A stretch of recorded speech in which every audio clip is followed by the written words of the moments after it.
যখন নমরুদের পূজায় যাচ্ছিল আমি তখন সুস্থ হয়েও বলেছিলাম আমি অসুস্থ। আমার মিথ্যা কথা বলার কারণে আমার ভয় লাগে আল্লাহর আদালতে আর জবাব দিতে দাঁড়ানো লাগে। 2 নম্বরে আল্লাহ তাআলা আমাকে যখন নমরুদের আগুন থেকে দীর্ঘ সময় পরে আমাকে নাজাত দিলেন, আমি আগুন থেকে বের হইয়া আমি আর আমার স্ত্রী বিশ্ব সুন্দরী সারা এবং আমার চাচাতো ভাই লূত আলাইহিস সালামকে নিয়ে সিরিয়ার দেশে আমি সফরে রওনা হয়ে গেলাম।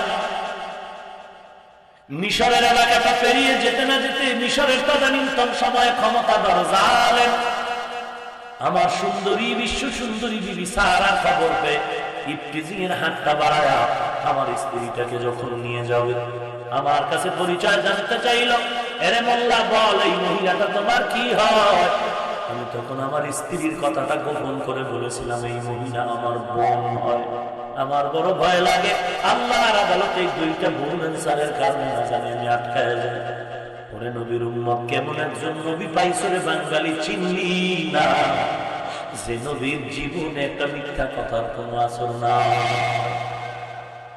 কেমন একজন নবী আমার, যে নবীর জন্য আসমান জমিন গ্রহ নক্ষত্র পাগল, গর্তের পিপিলিকা পর্যন্ত পাগল। নুজহাতুল মাজালিস নামক কিতাবে পেয়েছি গর্তের এক পিপিলিকা কান্না করে, আল্লাহ আমাকে তুমি একটু মদিনার নবীর রওজায় দেখা দাও।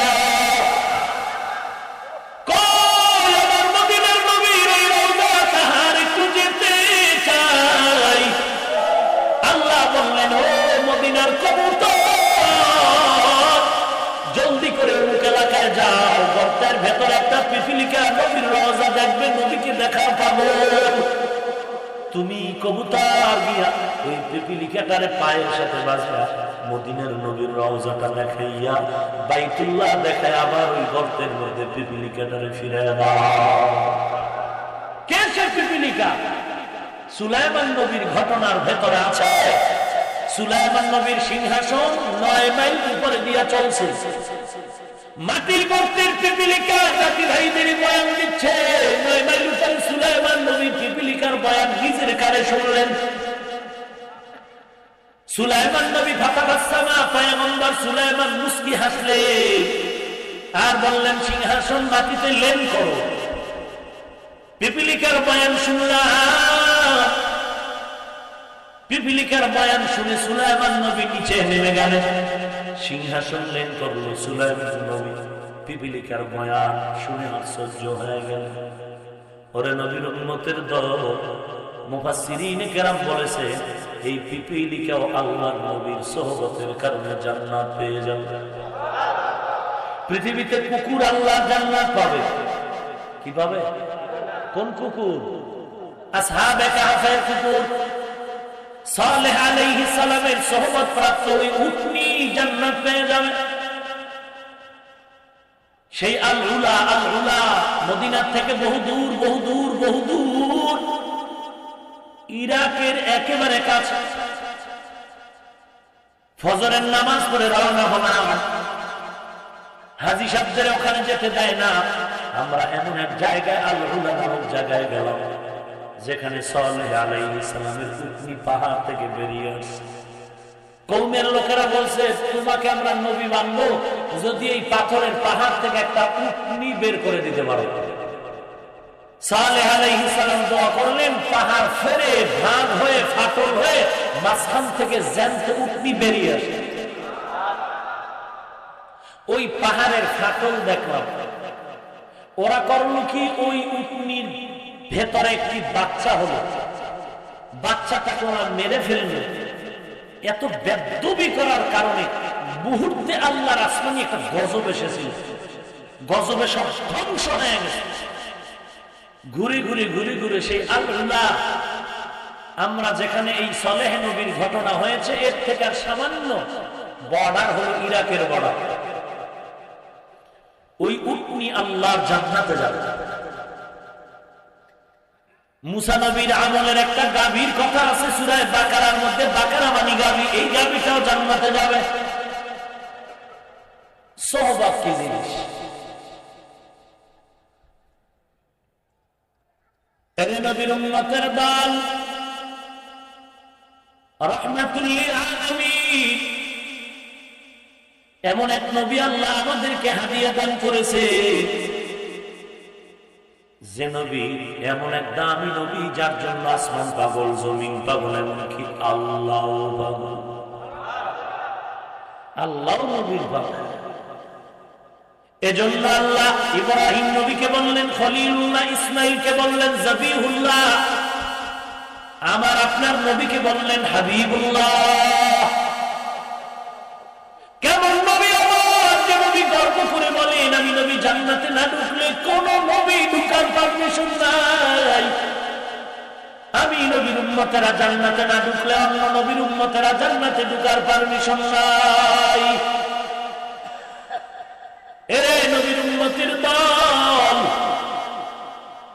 রাহমাতুল লিল আলামিনের জন্মকে বলে মিলাদুন নবী, নবীর সিরাত আদর্শকে বলে সিরাতুন নবী। মায়ার নবী যেদিন আমিনার গর্ভ থেকে দুনিয়াতে ভূমিষ্ঠ হয়েছে, আম্মা জান আমিনার গর্ভ থেকে আসা মাত্র নবীর একজন আপন চাচার নাম হলো আবু লাহাব। আপন চাচা, লাহাব মানে অগ্নিশিখা। আবু লাহাবের চেহারাটা আগুনের মতো। আবু লাহাবের এক খাদেমা, বান্দি, দাসী সুয়াইবা দৌড়াইয়া দিয়ে করে আবু লাহাব, মহা একটা সুসংবাদ, আপনার ভাতিজা এমন এক আলোকিত ভাতিজা এসেছে, যার চেহারার আলোতে অন্ধকার ঘরটা আলোকিত হয়ে গেছে। ভালো করে খেয়াল করবে। আবু লাহাব বলে সুয়াইবা, তুই এমন একটা দাবি খবর আমারে শুনাইলি, তোকে দেওয়ার মতো আমার হাতে কোনো পুরস্কার নাই, তবে আমি ব্যর্থহীন ভাষায় আমার দিল থেকে তোর এতটুকু আমি দিতে পারি, তুই এমন একটা মহা সুসংবাদ শুনাইলি, আজকে আমি দাসত্বের জিনজির থেকে সুয়াইবা তোরে মুক্তি করে দিলাম, তোরে আমি আজাদ করে দিলাম। ঘটনা বুঝলে বলেন তো, আবু লাহাব রাসূলের আপন চাচা, তার দাসী সুয়াইবাকে যে আজাদ করে দিলেন, মিলাদুন নবী, নবীর জন্মে বেজার হইয়া না খুশি? খুব খেয়াল করবেন। এই আবু লাহাবকে নবী একদিন কোরআন যখন পেয়ে গেলেন, ডাকলেন, ও চাচা আপনি আমারে ভালোবাসেন? বলে অবশ্যই, চলেন পাহাড়ের পাদদেশে একটু পরামর্শ আছে। আল্লাহর নবী চাচা আবু লাহাবকে নিয়ে ওখানে চলে গেলেন, আর বললেন, ও চাচা আপনি আমাকে কেমন মহব্বত করেন, বলে সীমানা নাই। ও চাচা, আমি যদি বলি পাহাড়ের ওই পার্শ্ব থেকে একদল দুশমন এসে আপনাদের উপরে আক্রমণ করবে, বিশ্বাস করেন? বলে হবে।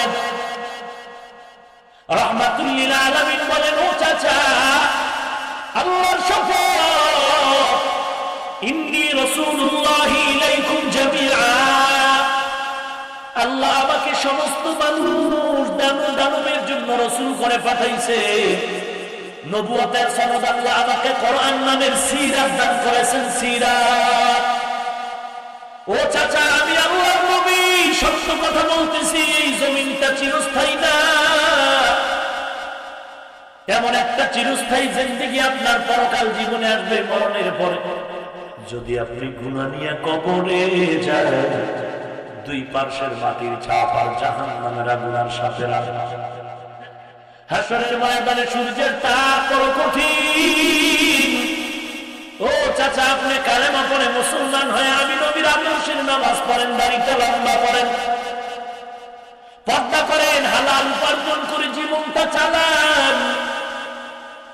যে আবু লাহাব নবীর মিলাদে জন্মে খুশি হইয়া দাসী সুয়াইবারে আজাদ করে দিল, ওই আবু লাহাব নবীর মিলাদে খুশি, কিন্তু সিরাতুন নবী, নবীর আদর্শের বয়ান যখন শুনল, আবু লাহাবের রাগে শরীর লাল হয়ে গেল। এমনিই তো লাল, রাগে আরো লাল। লাল হয়ে দেরি করে নাই, নবীর একটা ধমক দিয়া বলল, তাব্বাত লাকা ইয়া মুহাম্মদ, ধ্বংস হয়ে যাবে মুহাম্মদ। আলিহাযা জামাতানা, এজন্যই কি আমাদের জমা করেছো? নবীর মনটা বেজার হয়ে গেল। চাচা, আপনি আমার জন্মে এত খুশি, আমি তো ভাবছি আমার জন্মে যেহেতু খুশি, আমার আব্বার আপনি ফেলে দিবেন না, কিন্তু আপনি আমার এমন ধমক দিয়েছেন, আমার ধ্বংসের জন্য আপনি বরদোয়া করলেন। নবীর মনটা বড় ছোট হয়ে গেল। আল্লাহ জিবরাইল আমিনকে পাঠায় বলে, জিবরাইল যা আমার নবীর সান্ত্বনার বাণী দাও। আবু লাহাব নবীর ধ্বংসের কথা বলেছে, ধ্বংস তো আবু লাহাবের হবে, নবীর হবে না। কারণ কোরআন নাজিল করেছে আমি আল্লাহ। কোরআন নাজিল করেছি রমাদানে, রমজানের দাম। নবীরে পাঠাইছি রবিউল আউয়ালে, রবিউল আউয়ালের দাম। কোরআন নাজিল করেছি কদরের রাত্রে, কদরের রাত্রের দাম। আমার নবীরে পাঠাইছি সোমবার দিনে, সোমবার দিনের দাম। কোরআন নাজিল করে আমি গ্যারান্টি কার্ড দিয়ে দিলাম, ইন্না নাহনু নাযালনা যিকরা ওয়া ইন্না লাহু লাহাফিজুন। কোরআন নাজিল করেছি আমি, হেফাজত করব আমি। আমার নবীর বেলায় আমি হেফাজতের টিকা লাগায় দিলাম। আল্লাহু ইয়াসুকা মিনান নাস। ও নবী, দুনিয়ার কেউ আপনার ক্ষতি করতে পারবে না। আমি কোরআন যেমন হেফাজত করব, আপনি নবীকেও হেফাজত করব। কারণ কোরআন হলো হেদায়েত, নবী আপনি হলেন হাদি। কোরআন হলো তাবলীগ, আমার নবী হলেন মুবাল্লিগ। ও নবী, কোরআন হেফাজত যেমন আমি করব, আমি আল্লাহ আপনাকে হেফাজত করব। আবু লাহাব বলেছে ধ্বংস হবে আপনার, আমি আল্লাহ বললাম না, ধ্বংস হবে আবু লাহাবের। ও জিবরাইল, নবীর আয়াতটা শুনে দাও। তাব্বাত ইয়াদা আবি লাহাবিন ওয়া তাব। আবু লাহাব ধ্বংস হয়ে গেল। ওর দোনো হাত, দোনো হাত। প্রথম এক হাত হলো দুনিয়া, আর এক হাত হলো আখিরাত। ওর আখিরাত তো শেষ, ওর দুনিয়াও শেষ। মা আগনা আনহু মালুহু ওয়া মা কাসাব। ওর মালের সম্পদ ওরে বাঁচাতে পারবে না। সাইয়াসলা নারান যাতা লাহাব। অচিরেই জাহান্নামের আগুন ওরে গ্রাস করে নিবে। শুধু ওরেই করবে না, ওয়া মুরাআতু, ওর স্ত্রী উম্মে জামিলাকেও সমূলে ধ্বংস করে ফেলবে। আল্লাহ নবীকে সান্ত্বনা দাও। দুনিয়ার বেঈমানের চক্রান্ত 80 বছর, আর আমি মাওলার সাহায্যের হাত বাড়ায় দিব মাত্র 1 সেকেন্ড। ওয়ামা কারু ওয়ামা কারাল্লাহ ওয়াল্লাহু খায়রুল মাকিরিন।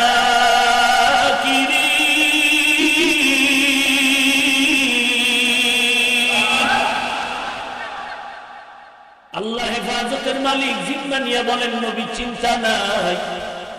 এই ঘটনা থেকে আমরা কি শুনতে পাই বুঝুন ভালো। মিলাদুন নবীতে আবু লাহাব খুশি, কিন্তু নবীর আদর্শ মানতে বাজার। এরা নবীর উম্মত, কোন দ্বন্দ্ব নাই, গালাগালি নাই। কোরআন শরীফ বলেছে গালি হারাম, বুখারী শরীফ বলে গালি হারাম। এই জন্য আমরা গালি দিব না, আদরের সাথে শালীন ভাষায় বলতে চাই। ও আশিকে রাসূল, যারা নবীর মিলাদে, তোমরা ঈদে মিলাদুন নবী পালন করেছো, মিছিল করেছো, কিন্তু নবীর আদর্শের দাড়ি টুপি রাখো নাই, পর্দা করো নাই, হালালের খবর নাই। আমি বলবো না তুমি মারাত্মক অন্যায় করে জাহান্নামে গেছো, কাফেরও বলবো না, জাহান্নামী বলবো না। তবে আল্লাহ তোমাকে বিবেক দিয়েছে, বিবেক দিয়ে একটু প্রশ্ন করো, তোমার খুশি আর আবু লাহাবের খুশি এক হয়ে বলো নাকি? আবু লাহাবের মতই হয়েছে বলি না, হইল কিনা একটু চিন্তা করো। এরে নবীর উম্মতের দল, এবার একটু আলোচনা করবো ঈদ। সকল ঈদের বড় ঈদ, রসুলের জন্মের ঈদ। ভালো করে একটু চিন্তা করেন মুসলমান। আমি কিন্তু কাউকে হিংসার নজরে বলি না, কাউকে গালিও দেই না। অথচ আমগো যারা অনেকে গালি দেয়, আবু হানিফা মুনাফিক, খাজা মুঈনুদ্দিন গাঙ্গাপুর। আমি মাঝে মাঝে চরমনাই, উজানি, ফুরফুরা, আল্লাহ জনপুরি, এরপরে বাহাদুরপুরি, শাহজালাল, শাহপরান, শাহ মখদুম, খাজা মুঈনুদ্দিন, মুজাদ্দিদ আল ফেসানি, শাহ ওলিউল্লাহ মুহাদ্দিস দেহলভী, শাহপরান, শাহ আলী খান, জাহান আলী, এই আল্লাহওয়ালার একটু কথা কয়া প্রশংসা করি। হাটহাজারী হুজুরের প্রশংসা একটু করলেই কয় হাফিজুর রহমান পীর পূজা করে, ব্যক্তির পূজা করে, মুশরিক। আমি একটা গালিও দেব না, খুব খেয়াল করবেন। আমি শুধু প্রশ্ন করি, ও আল্লাহর বান্দা, তুমি যে আমার মুশরিক বললা,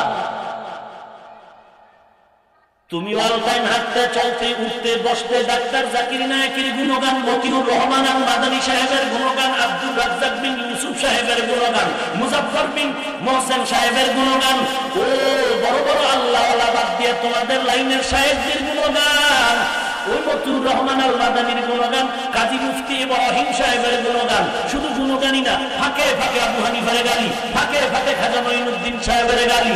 ওরে আল্লাহর বান্দা, তোমার সাথে ঝগড়া নাই, একটু উত্তর দাও, তুমি কার গোলামি করতেছো?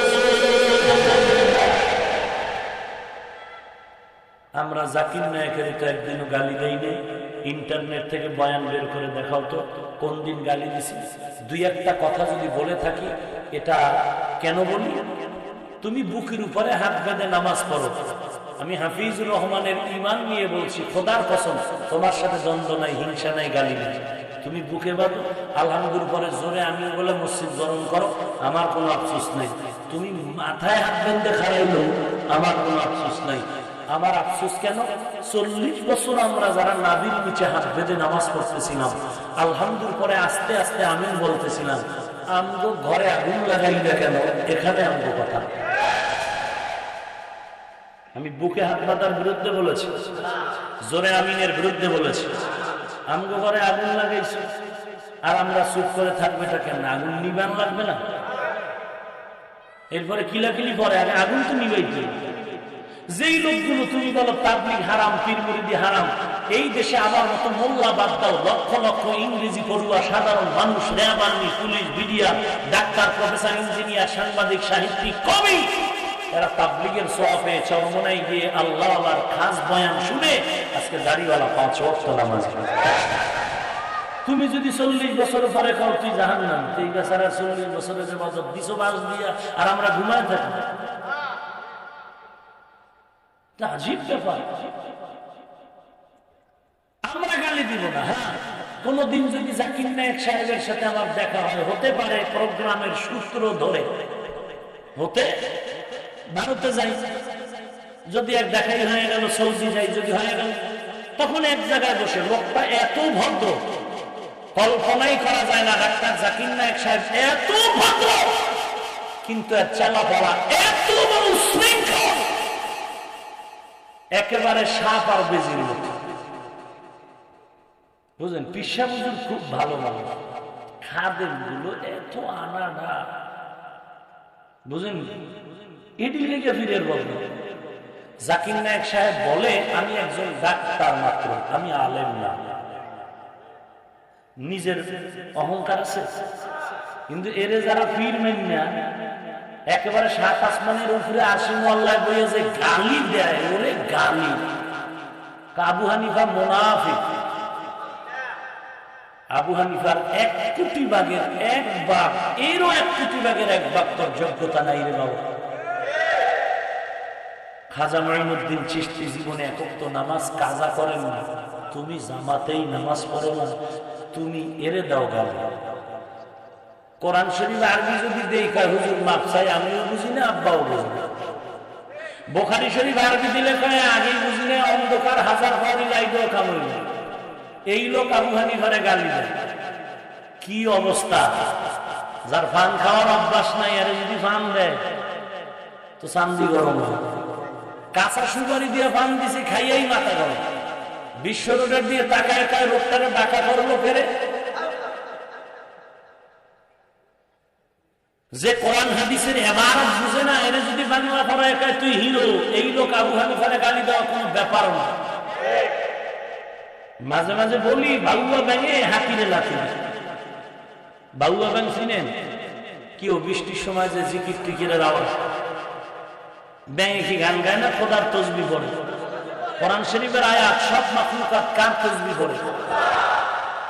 এক বুজুর্গ বলে, দেওয়াল ঘড়ির লম্বা কাটা যে টুনটুন করে, এও আল্লাহর জিকির করে।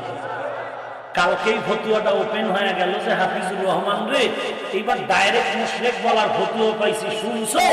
ঘড়িতে বলে খোদার জিকির করে। ওরে মুশরিক! ঘড়ি হরদম বগুয়া দাল্লাহু নাগুয়াদ টুন টুনা টুন টুন না টু টু বাজাহির সাম এমি আয়াত কে টু টু কে দরমানা বগুয়াদ আল্লাহু। বাউয়া ভাই হাতিরে রাতি দেয় কেন? কয় ভিতরে পাওয়ার। কিসের পাওয়ার? কয় টাওয়ার ঢুকছে, টাওয়ার। তদন্ত করে দেখ কিসের টাওয়ার। তদন্ত করে বের করা হলো ব্যাঙের পাশার ভিতরে আইয়ুব খানের পয়সা লাগানো। কি লাগানো? এই ময়দানের কোন তাছাড়া যদি কয় হাফিজুর রহমান সাহেব, এই যে ব্যাঙের ঘটনাটা বললা, এটা কোরআন শরীফের কত নাম্বার সূরায় আছে? এইরকম তার ফেরারাই ওয়াজের পরে মোবাইল শুনছে। বয়ান শেষ, মোনাজাত হয়ে গেছে, কিছু মানুষ আসছে একটু মুসাফা করবে বরকত। এই ডান পাশে একজন কাইতে কালতেছে, কি কয় মোবাইল।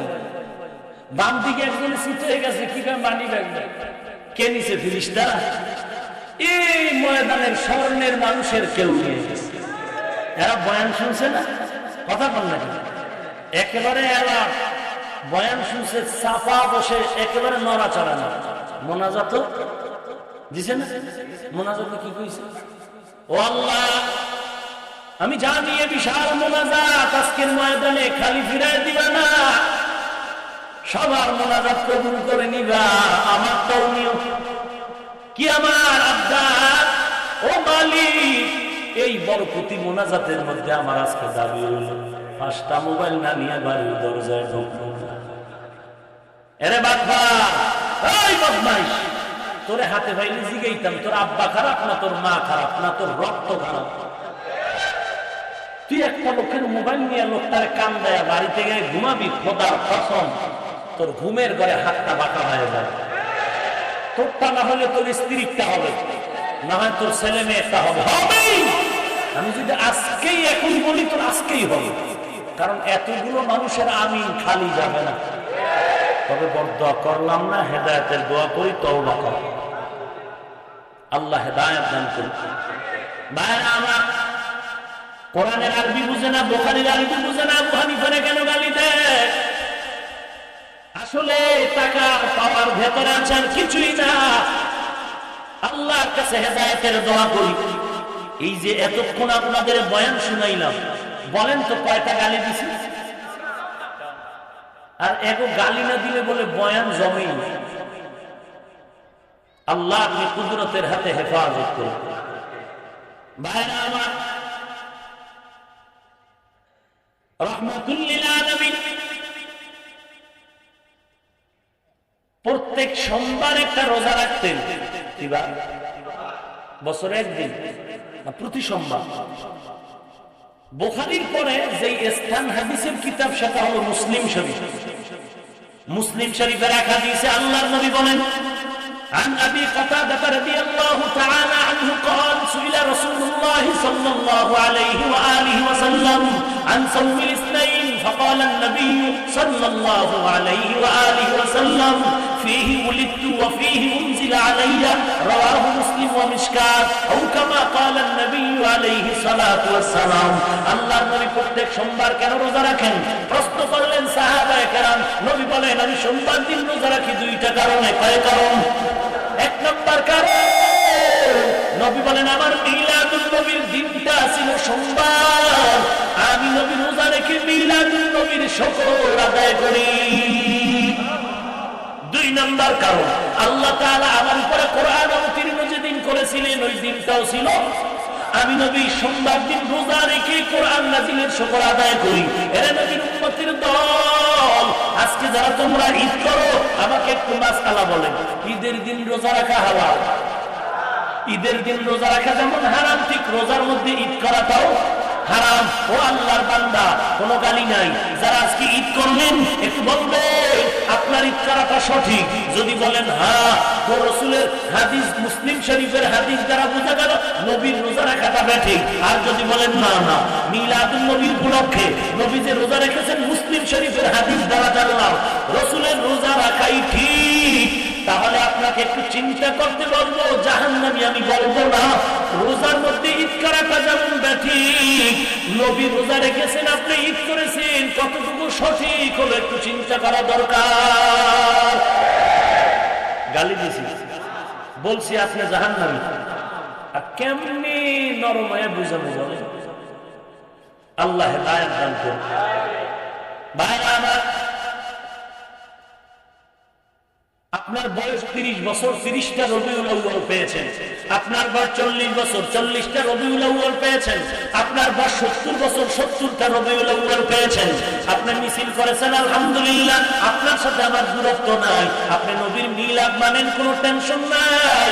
কিন্তু বলেন, এই 70টা রবিউল আউয়ালে এমন একটা রবিউল আউয়াল কি আপনি বলতে পারবেন বুকে হাত দিয়ে যে নবীর আদর্শে একটা রোজা রাখছেন?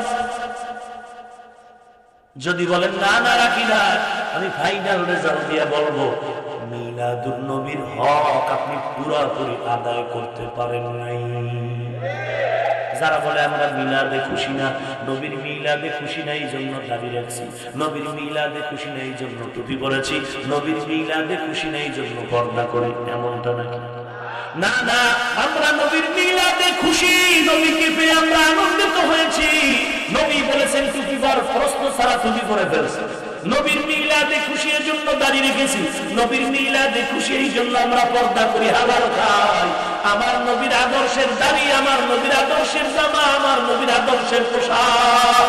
তবে আমরা এতটুকু ডিফারেন্স দেখতেছি, আমরা নবীর খুশি একদিনের জন্য না, আমরা নবীর মিলাদের খুশি পালন করি মরণ পর্যন্ত। কোরআন শরীফের একটা সূরা আছে, সূরা মায়েদা, আসেনি? এই সূরার 3 নম্বর আয়াত, আয়াতের শেষে আল্লাহ বলেন, اليوم أكملت لكم دينكم وأتممت عليكم نعمتي ورضيت لكم الإسلام دينا। সূরা মায়েদা আয়াত নাম্বার 3। আমি কি মোনাজাত দিয়ে দিব না আরেকটু সামনে যাব? সূরা মায়েদা 3 নম্বর আয়াত, اليوم أكملت لكم دينكم وأتممت عليكم نعمتي ورضيت لكم الإسلام دينا। এই আয়াত নাযিল হয়েছে হিজরি 10 যুলহজের 9 তারিখ শুক্রবার। এই আয়াত নাযিল হয়েছে 10 হিজরি 9 জিলহজ শুক্রবারে আয়াত নাযিল হয়েছে। এক ইহুদি ওমরের দরবারে গিয়ে ডাক দিয়া বলে, ওমর, এমন একটা সুসংবাদের আয়াত যদি আমরা পাইতাম তাওরাতের মধ্যে, তাহলে আমরা এই খুশির কারণে একটা ঈদ করতাম। ঈদ ভালো করে বুঝবেন। ইহুদি বলে, ওমর, আপনাদেরকে আল্লাহ এমন এক সুসংবাদের আয়াত দিলেন, আমরা এমন একটা সংবাদ যদি তাওরাতে পাইতাম, তাহলে ওই নাজিল হওয়ার দিনটারে আমরা খুশির জন্য ঈদ বানাইতাম। ওমর ফারুক রাদিয়াল্লাহু তাআলা আনহু এই প্রশ্নের জবাবে ইহুদিকে 2টা জবাব দিলেন। ও ইহুদি ভাই, মুসলমানের ঈদ এটা বিবেক দিয়া সিদ্ধান্ত হয় না, মুসলমানের ঈদের সিদ্ধান্ত আমার আল্লাহর পক্ষ থেকে হয়। আল্লাহ বলেছেন মুসলমানের জন্য 2টা ঈদ, ঈদুল ফিতর আর ঈদুল আযহা। ও ইহুদি ভাই, মুসলমানের ঈদ বিবেক দিয়া হয় না। যদি বিবেক দিয়া ঈদ করা লাগে, তাহলে নবীর জন্মে যেমন আমরা খুশি করি, কোরআন নাজিলের দিনটাকেও একটা ঈদ করা লাগে, একটা স্মরণীয় দিন। যেই কোরআন আজকে আমরা হাতে পাই, জীবনটা ধন্য। সারা দুনিয়ার বেঈমানেরা কোরআনের কাছে দুর্বল, সারা দুনিয়ার বেঈমান কোরআনের সাহস। বিবেক বলে মেরাজের ঘটনাকে কেন্দ্র করে একটা খুশি করা লাগে। শুধু তাই না, নবীর আরো আনন্দের দিন মক্কা বিজয়ের দিন। যেই মক্কার সামনে আমার নবী দাঁড়াইয়া মক্কার সামনে হাতে লাঠি নিয়ে মূর্তিগুলো ভেঙ্গে ফেলে আর বলে, আলী, বড় বড় মূর্তি ভেঙ্গে জমজম পানি দিয়া কাবাগর সাফ করে দাও। আজ আমার স্বাধীন দিন, মক্কা বিজয়ের দিন। আজ আমরা যোহরের নামাজ বা জামাত ওপেন আদায় করবো খুশি। তাহলে এই দিনটা একটা ঈদ করা লাগে। ওমর বলে, না না, বিবেক দিয়ে মুসলমানের ঈদ হবে না, ঈদের সিদ্ধান্ত হবে আল্লাহর পক্ষ থেকে নবীর মাধ্যমে। 2 নাম্বার যারা মুসলমানের ঈদ ঘুমের থেকে উঠলেই হবে না, মুসলমানের ঈদের পেছনে আছে ইবাদত। ঈদুল ফিতরের পেছনে রমজানের কষ্টের রোজা আর সাহারি। আল্লাহ বলে, এত কষ্ট করে তারাবি করেছো, সাহারি খেয়েছো, রোজা রেখেছো, ক্ষুধা ক্ষুধা পানির পিপাসা, ইফতারির আধা ঘন্টা আগে মনে চায় পুরো ইফতারি খেয়ে ফেলবি, আল্লাহর ভয়ে খাইলি না রে বান্দা। আমি আল্লাহ কষ্ট কষ্টের পরে তোদেরকে আনন্দের একটা ঈদ দান করলাম, ঈদুল আজহা, কোরবানির ঈদ দিলাম। ওরে বান্দা, ওখানে মক্কায় যারা হজে যায় সাদা কাপড়ের পোশাক পরে মুর্দা সেজে বলে আল্লাহ লাব্বাইক আল্লাহুম্মা লাব্বাইক, লাব্বাইক লা শারীকা লাক লাব্বাইক, ইন্নাল হামদা ওয়ান নি'মাতা লাকা ওয়াল মুলক লা শারীকা লাক। ও আল্লাহ, দুনিয়ার সাথে আমার কোনো সম্পর্ক নাই, আমার মাথা একটা কালো সুতা তাও নাই, দুনিয়ার কোনো পোশাক নাই, আমি এখন কবরের পোশাক পরে তোমার দরজায় হাজির। ও আল্লাহ, তোমার গোলাম এসে গেল আল্লাহ, আজ আমার দুনিয়ার চিন্তা নাই, ছেলে মেয়ের চিন্তা নাই রে মালিক, আমি সাদা কাপড় পরে তোমার দরবারে যেতে চাই, তুমি আমার লাব্বাইকটা কবুল করে নাও। আল্লাহ বলে রে বান্দা, 3-4-5 দিন খানার টেনশন নাই, মুনায় দৌড়া, মুজদালিফায় যাবি, আরাফার ময়দানে গিয়া খোলা আকাশের নিচে আসমানের দিকে হাত বাড়ায় চিল্লায় চিল্লায় কান্না করবি। ওরে নবীর উম্মতের দল, কেউ যদি বলে, আমার বিবেক বলে বাইতুল্লাহর পাশে 1 রাকাত নামাজ পড়লে 1 লক্ষ রাকাত নামাজের সওয়াব, এখন বাইতুল্লাহ ছাইরা আল্লাহ কয় আরাফায় যা, ওখানে গিয়া 1 রাকাত নামাজ পড়লে 2 রাকাতেরও সওয়াব নাই, 1 রাকাতে 1 রাকাত। মুজদালিফায় গেলে ওখানেও 1 রাকাতে 1 রাকাত। আরাফার ময়দান, মিনার ময়দান, ওখানেও গেলে, জামারাতেও গেলে 1 রাকাতে 1 রাকাত। বিবেক বলে হায় হায়, আসলাম বাড়ি ঘর ছেড়ে টাকা পয়সা ব্যয় করে 3 লক্ষ টাকা 4 লক্ষ টাকা প্যাকেজ দিয়া বাইতুল্লাহর কাছে 1 রাকাত নামাজ পড়লে 1 লক্ষ রাকাত নামাজের সওয়াব।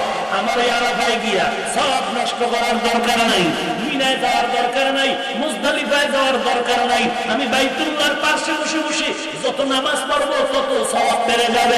আল্লাহ বলেন চালাকি চলবে না, কারণ আমি আল্লাহর গোলামি বিবেক দিয়া নয়, আল্লাহর আদেশ মেনে নেওয়াটাই হলো গোলামের পরিচয়। তোর বিবেক কয় বাইতুল্লাহর পাশে 1 রাকাতে 1 লক্ষ, খামোখা 3 দিন মুজদালিফায় দৌড়ানোর দরকার কি? ওখানে 1 রাকাতে 2 রাকাতেরও সওয়াব নাই, মিনায় গেলেও সওয়াব নাই, ওই আরাফার ময়দানে গেলেও সওয়াব নাই। তোর বিবেকের ভুলিবা, আল্লাহর গোলামির জন্য কোনো বিবেক চলবে না, প্রশ্ন চলবে না, আল্লাহর গোলামি আল্লাহর আদেশ মেনে নেওয়ার না। আল্লাহ বলেন নবী মুসলমানের ঈদ দিলাম 2টা, দুটার পেছনে আছে ইবাদত। এই 5 দিনের কষ্ট, খানা নাই, ঘুম নাই, দৌড়াও দৌড়াও দৌড়াও, আরাফার ময়দানে দৌড়াও, আবার মুজদালিফায় গিয়ে সারা রাত্র পাথর টোকা, ঘুমানোর টেনশন নাই, ফজর পইরা দৌড় ওই জামারাতে পাথর নিক্ষেপ করার জন্য, হাঁটে হেঁটে হেঁটে যাও, চলাফেরার কায়দা নাই। ওখান থেকে আবার এই সাদা কাপড় পরে বাইতুল্লাহ তাওয়াফ করবি, সাফা মারওয়ায় সাই করবি, এরপরে চুল কেটে হালাল হয়ে যাবি, এর আগে দৌড়াদৌড়ি বন্ধ নাই। ওরে আল্লাহর বান্দা, বিবেক দিয়া ইসলাম পালন চলবে না। ইসলামের নবীর আনুগত্য আর নবীর আদর্শ মানা একমাত্র আল্লাহর আদেশ দ্বারাই হবে। তুমি বিবেক দিয়ে যদি ঈদ করো, মক্কা বিজয়ের দিন ঈদ করা লাগে, বিবেক দিয়ে ঈদ করলে কোরআন নাজিলের দিবসে ঈদ করা লাগে, বিবেক দিয়ে ঈদ করলে বদরের যুদ্ধে যে বিজয় হয়েছে রাসূল সেদিন একটা ঈদ করা লাগে। ওমর বলে মুসলমানের ঈদ বিবেক দিয়ে হয় না, আল্লাহর সিদ্ধান্তে হবে। ভাইরা আমার, ওমরের দরবারে ভাই গিয়ে কয় ভাইজান, নবীর আদর্শ এত সুন্দর, আমাকে একটু বয়ান করে শুনাইবেন কিনা, শুনতে চাই। ওমর বলে আমি পারলাম না, কারণ জীবনের বেশি সময়টা ঈমান হারা অবস্থায় চলে গেল। যদি নবীর আদর্শের পুরো বয়ান শুনতে চাও, নবীর একমাত্র প্রিয় এক সাহাবী হযরত বেলাল আছে, তার কাছে যাও। নবী বেলালের বেশি আদর করে, ওখানে যাও। কে সেই বেলাল বলবো? নবী মেরাজ থেকে এসে বলেন বেলাল তুই এমন কি আমল করেছ?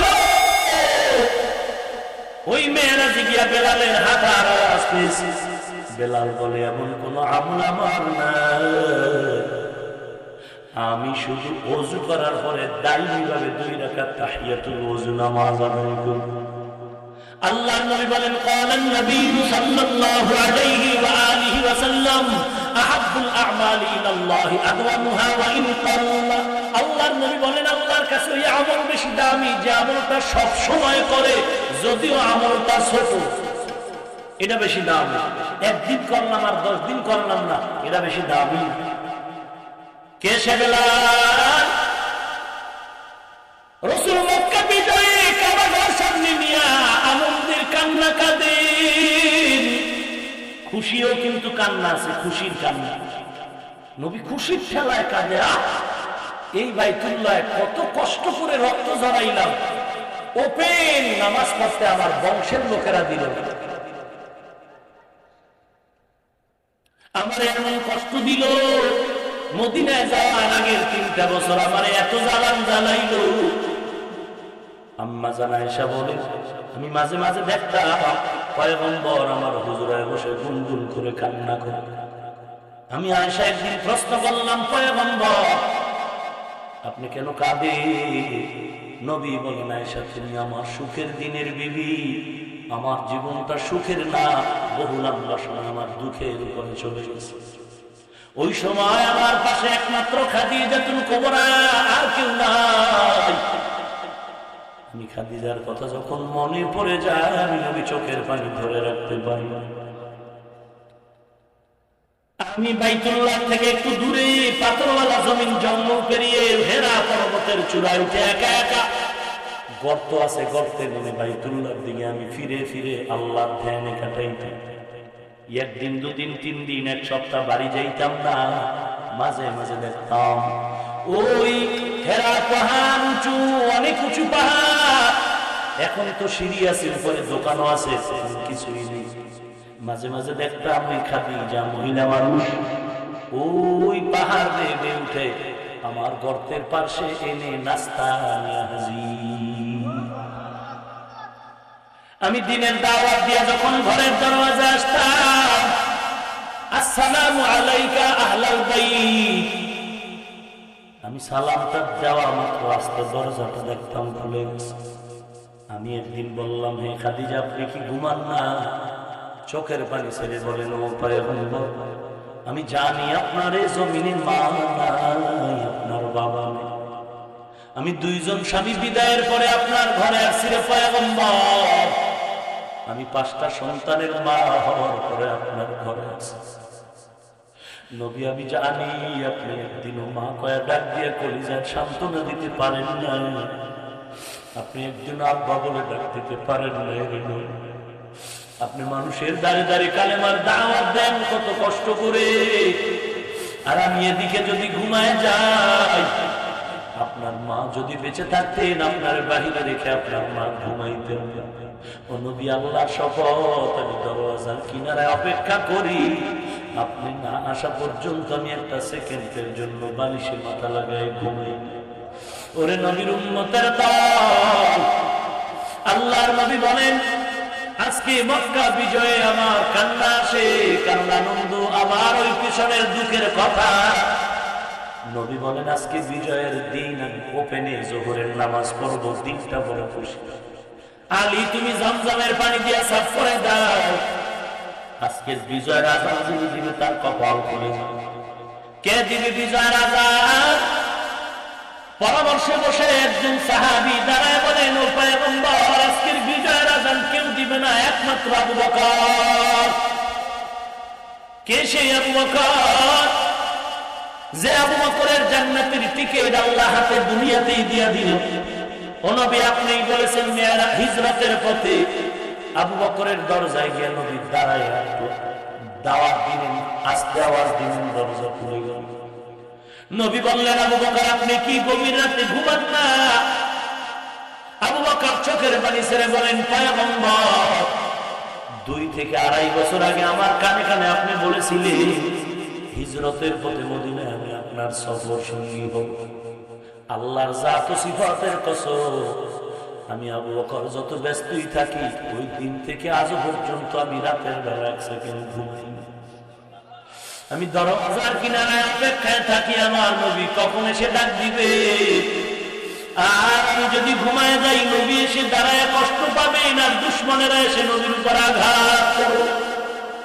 ওরে নবী আল্লাহর কসম, আমি 1 সেকেন্ডের জন্য ঘুমাই না। নবী শুধু আমি আবু বকর একা ঘুমাই না তা না, আমার সকমে আসমাও ঘুমায় না রে নবী। প্রতিদিন নাস্তা বানায় অপেক্ষা করে নবী আসবে, নবীরে নাস্তা দিবে। মদিনার লম্বা সফর। আমার মেয়ে আসমাও ঘুমায় না। শুধু তাই না, ও পয়গম্বর, আমরা চলার পথে একটা বাহন কিনলাম, খুঁটির গোড়ায় বেঁধে রাখছি। তাকায় দেখেন ওই উটও ঘুমায় না, নবী আসার পথে দিকে দাঁড়ায় থাকে। আল্লাহর নবী চোখের পানি ছেড়ে দোয়া করলেন, আল্লাহ, আবু বকরের এই ত্যাগের বিনিময়ে দেওয়ার মতো আমার কিছু নাই রে মালিক। আজ আমার দুঃখের রাত, আমাকে এত অত্যাচার করলো, ঘরের চতুর্দিকে অস্ত্রধারীরা দাঁড়ায় গেল, আমার মাও নাই, বাবাও নাই, আজ আমার দুঃখের সফর। ও আল্লাহ, আবু বকরের জন্য আমি দোয়া করে গেলাম, আল্লাহ, আবু বকর আজকে আমার সাথে যে সফর শুরু করলো, এই সফর মদিনা পর্যন্ত শেষ না, আবু বকরের সফর চলবে জান্নাতের মেহমানখানা পর্যন্ত। ও নবী, যে আবু বকরের এত সুনাম আপনি বললেন, আজকে বিজয়ের আজান আবু বকর ছাড়া কেউ দিবেন না রে নবী। আপনি বসে বলেন, আর একজন দাঁড়ান, আর একজন দাঁড়ায় বলেন, আজকের বিজয়ের আজান দিবে ওমর, আর কেউ না। কারণ আপনি নবী বলেছেন, লাউ কানা বাদি নাবিয়্যুন লাকানা উমর, আপনার পরে নতুন কোন নবী আসলে ওমর হতো নবী। যেই ওমরের পক্ষে আল্লাহ কোরআনে 3 জায়গায় স্পষ্ট আয়াত নাযিল করলেন। ও পয়গম্বর, ওই ওমর আজকে বিজয়ের আজান দিবে, আর কেউ না। আপনিও বসেন, আর একজন দাঁড়ায় গেলেন। আর একজন সাহাবী বলেন, নবী আজকের বিজয়ের আজান দিব ওসমান, কারণ আপনি নবী ওসমানের গুণগান করে বলেছেন, লিকুল্লি নাবিয়্যিন রফিকুন ওয়া রফিকি ইয়ানি ফিল জান্নাতি ওসমানা। সকল নবীর একজন জান্নাতে বন্ধু হবে, আপনার বন্ধু হবে ওসমান, আর কেউ না। আজকে বিজয়ের আজান দিন ওসমান। আর একজন দাঁড়ায় গেলেন, ও নবী আজকের বিজয়ের আজান হযরত আলী ছাড়া কেউ দিবে না, কারণ আপনি নবী তো আলীর প্রশংসা করে বলেছেন, আনা দারুল হিকমাতি ওয়া আলী বাবুহা, আমি হিকমতের ঘর, আলী হলো হিকমতের দরওয়াজা। ও নবী, আলী আপনার বিজয়ের আজান দিবে। নবী বললেন, বসে বলেন, সিদ্ধান্ত দিবেন আমার আল্লাহ। নবী সিদ্ধান্তের অপেক্ষা আছে। সময় মতো আল্লাহর নবী দেখেন জিবরাইল আমিন এসে হাজির হয়ে গেছে। জিবরাইল এসে বলেন, ও পয়গম্বর, আজকের বিজয়ের আজান আল্লাহর সিদ্ধান্ত মোতাবেক আবু বকরের কণ্ঠে হবে না। আজকের বিজয়ের আজান যে দিবে তার কপাল খুলে যাবে। তবে আজকের বিজয়ের আজান ওমরের কণ্ঠে হবে না, আজকের বিজয়ের আজান উসমানের কণ্ঠে হবে না রে পয়গম্বর, আজকের বিজয়ের আজান হযরত আলীর কণ্ঠে হবে না। আল্লাহর সিদ্ধান্ত হলো আজকের বিজয়ের আজান হবে আফ্রিকার জঙ্গলের বেলালের কণ্ঠে। এর নবীর উম্মতের দল, আল্লাহর নবী ডাকলেন, বেলাল কোথায়? আল্লাহর সিদ্ধান্ত, তোমার কপালটা খুলে গেছে বেলাল। কে সেই বেলাল যে গোসল করার সময় মাথার টুপিটা ফালায় না? নবীর সুন্নাত। এরে যুবক, তোর পাও দুটো আগে দে, আমি তোর পা হাত ধরে বলতে চাই, আজকে টুপি মাথায় দিয়ে মাথাটা নষ্ট করে না রে যুবক। মাথা গরম হয়ে গেছে, তোর থেকে কম বুঝি না রে বাবা। লম্বা জামা পরলে শরীর গরম হয়ে যায়, কম বুঝি না। দাড়িটা লম্বা করলে যৌবন চলে যায়, কম বুঝি না রে বাবা। ওরে মুসলমান, পর্দা করলে স্বাধীনতা নষ্ট হয়, কম বুঝি না। এরপরও কেন টুপি ফালাই না, দাড়ি ফালাই না, লম্বা জামা ফালাই না? মাদ্রাসায় পড়ে কোরআন পড়েছি, নবীর হাদিস পড়ে দেখেছি, মিথ্যা নয়। আল্লাহ তাআলা কোরআনে বলেন, ইন্নাল্লাহু ফি নাঈম ওয়া ইন্নাল ফুজ্জারা লাফি জাহিম। গুনাহগারের জন্য কবর হবে জাহান্নাম, নেক আমলওয়ালার জন্য কবর হবে জান্নাত। ওই নবীর বয়ান শুনে শুনে চিন্তায় পড়ে গেলাম, এই দুনিয়াটা কিছুই না। আমার থেকে বড় বড় কত দামি মানুষ, হাফিজি হুজুর রাহমাতুল্লাহ আলাইহি, শামসুল হক ফরিদপুরি রাহমাতুল্লাহ আলাইহি, পিরজি হুজুর রাহমাতুল্লাহ আলাইহি, উজানির কারি ইব্রাহিম রাহমাতুল্লাহ আলাইহি, শাহজালাল শাহ পরান শাহ মাহদুম, বড় বড় বড় বড় আল্লাহওয়ালা।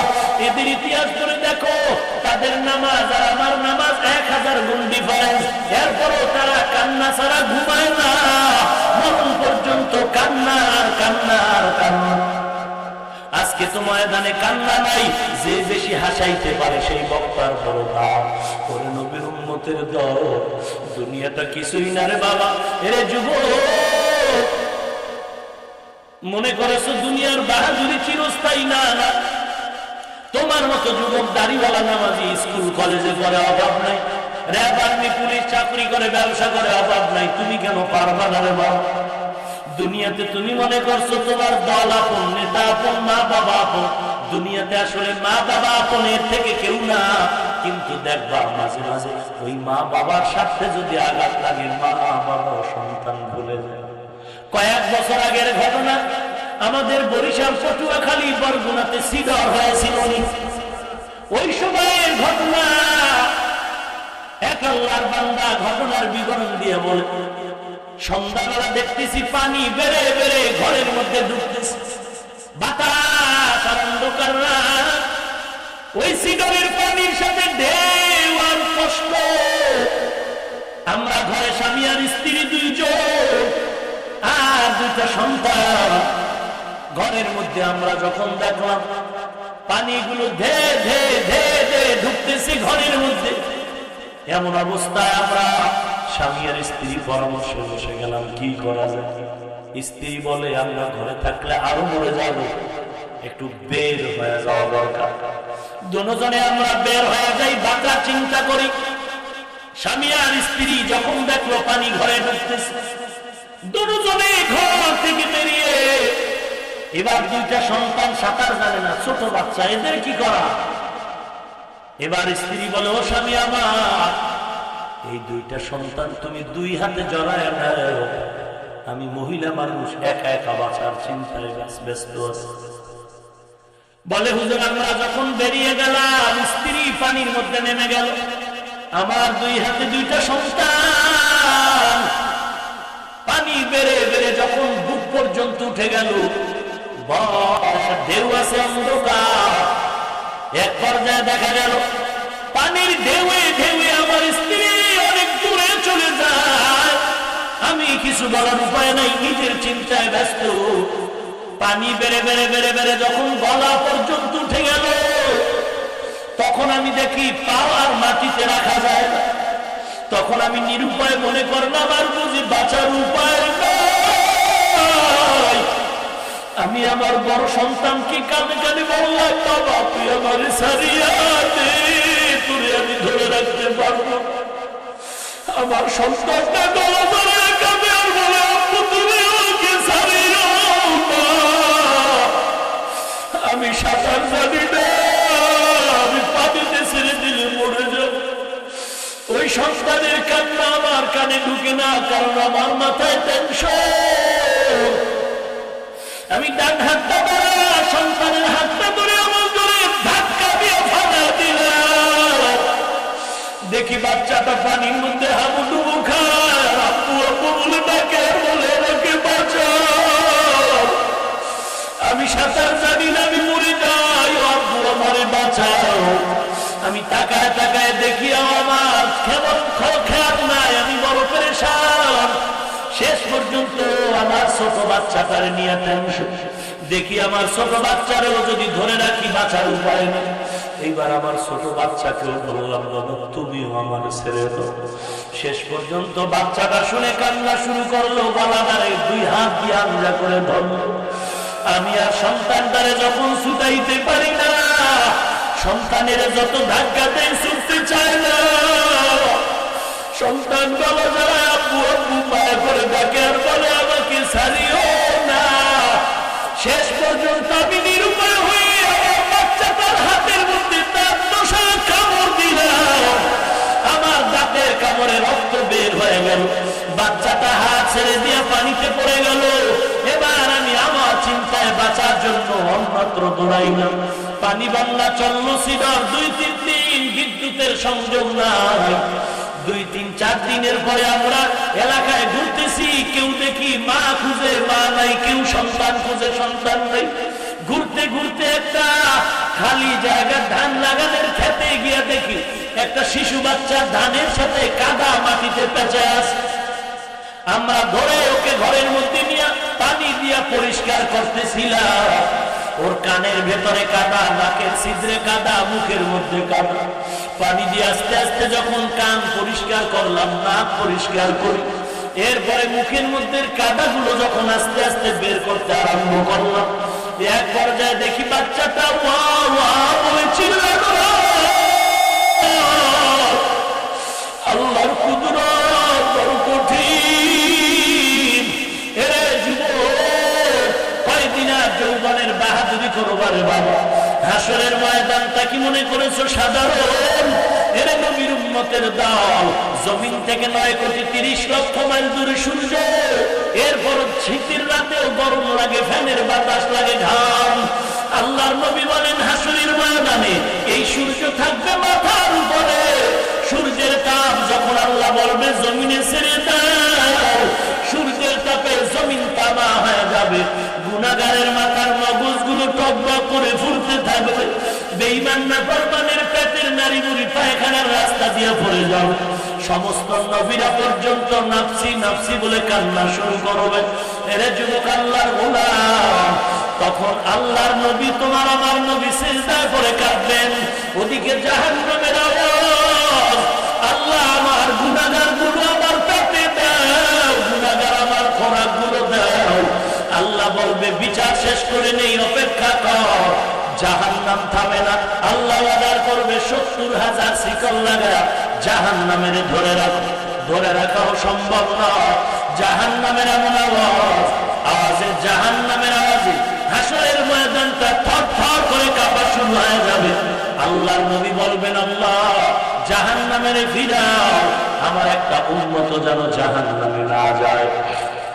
এরে নবীর উম্মতের দল, আল্লাহ তখন একটু হাতের কুদরতের পানি দিয়ে বলবে জাহান্নামের ছিটায়া দাও। জাহান্নামের গায়ে পানিটা দেওয়া মাত্র পেছন দিকে চলে যাবে। আল্লাহর ফেরেশতারা বলবে শিকল লাগায় যে জাহান্নামের ধরে রাখতে পারি না, এমন কি বরকতের পানি দিলা যে জাহান্নাম দৌড়ায় গেল। আল্লাহ জানতে চাই এটা কি জমজমের পানি নাকি আবে হায়াতের পানি না কৌশলের পানি। আল্লাহ বলবেন এটা কোনো বরকতি জমজমের পানিও না, এই পানিটা হলো দুনিয়ার আমার গুনাহগার বান্দাদের চোখের পানি। কত আমার বান্দারা আমি মাওলা জাহান্নামের ভয়ে রাতের বেলা ঘুমায় না, কান্না করেছে। ওরে নবীর উম্মতের দল, আল্লাহর দরবারে এই কান্না বৃথা যাবে না রে বাবা। আজকে তোমার পাশে কত আল্লাহর বান্দারা কান্না করে, মোনাজাতে অনেকে কাঁদে, তোমার চোখে পানি নাই। মনে করিও না তোমার কপাল ভালো, না না, তোমার কপাল বুঝি পুরাটাই পড়ে গেল। কারণ গুনাহের কারণে তোমার অন্তর পাথর হয়ে গেল, এ কারণে চোখে পানি নাই। যদি কান্নাওয়ালা কাউকে পাও, তাহলে হাতটা বাড়ায় দোয়া চাইও। কান্নাওয়ালার দোয়া আল্লাহ খালি ফিরায় না। এরে নবীর উম্মতের দলে যুবক ও পর্দার আড়ালের মা ও বিন্দু বাবা, আমি হাফিজুর রহমান মাদ্রাসায় পড়ে ঠগি নাই রে বাবা। নবীর আদর্শের কারণে সম্মান কমে নাই। ওরে আল্লাহর বান্দা, আজকে তুমি জানো না, বড় বড় মাদ্রাসায় যাও, ঢাকা শহরে গিয়ে খবর নাও, ডিসি সাহেবের ছেলে কোরআনের হাফেজ, র্যাব আর্মি বিডিআরের ছেলে কোরআন পড়ে। ও ডিসি সাহেব, কিসের অভাবে ছেলেটারে কোরআন পড়াও? ডিসি বলে আমার কোনো দুনিয়ার অভাব নাই, কিন্তু চিন্তা করে দেখলাম ইন্তেকালের পরে যখন আমাকে ওই বাগানে রেখে সবাই চলে যাবে, কেউ আমার খোঁজ খবর নিবে না। কিন্তু আমার বাবারে আমি কবরে রাখলাম, ওই মাটি দেওয়ার পরে আজও পর্যন্ত বাবার কবরে যাওয়ার সুযোগ নেই। মাঝে মাঝে দোয়ার জন্য ধার করে মাদ্রাসার ছাত্র নিয়ে দোয়া করাই, কিন্তু আমি চিন্তা করে দেখলাম একটা কোরআনওয়ালা সন্তান যদি রেখে যায়, মাঝে মাঝে ওই সন্তান কবরের কিনারায় গিয়া কোরআন পড়ে পড়ে আমার জন্য দোয়া করবে। এর নবীর উম্মতের দল, রিজিকের মালিক আল্লাহ, হায়াতের মালিক আল্লাহ, ইজ্জতের মালিক আল্লাহ। কয়দিনের বাহাদুরি করবা? কয়েকদিন আগে দেখলাম রোহিঙ্গাদের তেরান দিয়া যুবকের একটা কাফেলা গাড়ি রিজার্ভ করে সিলেটের বাড়ি রওনা। নরসিংদী রোডটা পেরিয়ে যেতে না যেতে রাতের বেলা অ্যাক্সিডেন্ট হয়ে গেল। গাড়িও শেষ, যুবকেরাও শেষ, পরের দিন লাশের উপরে লাশ আর কান্নার আওয়াজ। এরে যুবক, চোখ দুটো বন্ধ করে দে। খেলার মাঠে কত বন্ধু ছিল, আজ অনেকে নাই। লেখাপড়ার জীবনে কত বন্ধু ছিল, আজ অনেকেই নাই। আল্লাহ কোন দিন জানি ডাক দিয়া নিয়ে যায়। ওরে মুসলমান নবীর উম্মত, এই এলাকার কত মানুষ দুনিয়া থেকে চলে গেল। এক আল্লাহর বান্দার খবর শুনলাম, জানাজাও পড়লাম গতকাল, কেনা জানি পরশু। ওই রাস্তায় মেন রোডে অ্যাক্সিডেন্ট হয়ে আল্লাহর বান্দা চলে গেল। এক এক করে সবাই বিদায়। এই জমিনে বয়ান চলবে, 50 বছর পরে এই ময়দানে হাজারো লক্ষ লোকের সমাগম হবে। কিন্তু আজকে যারা আমরা এখানে আছি, অনেকেই সেদিন আর থাকবো না। এরে নবীর উম্মতের দল, চোখের পানি নিয়ে কবরে যাওয়ার চেষ্টা করো।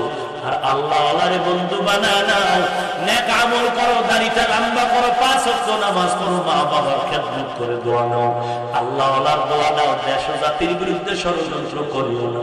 গুনাহ তো করিয়েই ফেলেছি, তওবা করে নাও। আল্লাহর কাছে দোয়া করো রে মুসলমান।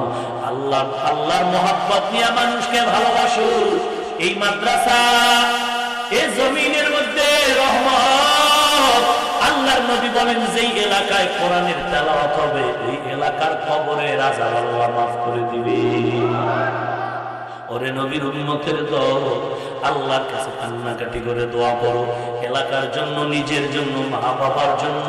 আল্লাহর দরবারে তওবা করো। আল্লাহ, গলায় চুরি আসবে, মরে যাবো, দাড়ি কাটবো না, নামাজ ছাড়বো না, বেপরদায় চলবো না। যদি তওবার খাঁটি নিয়ত হয়, মুনাফিকি যদি না থাকে, খাঁটি তওবার নিয়তে দুটো হাত আমার আল্লাহকে দেখায় দাও। আল্লাহ সবার হাত আপনি কবুল করে নেন। দাড়িওয়ালা নামাজি নবীর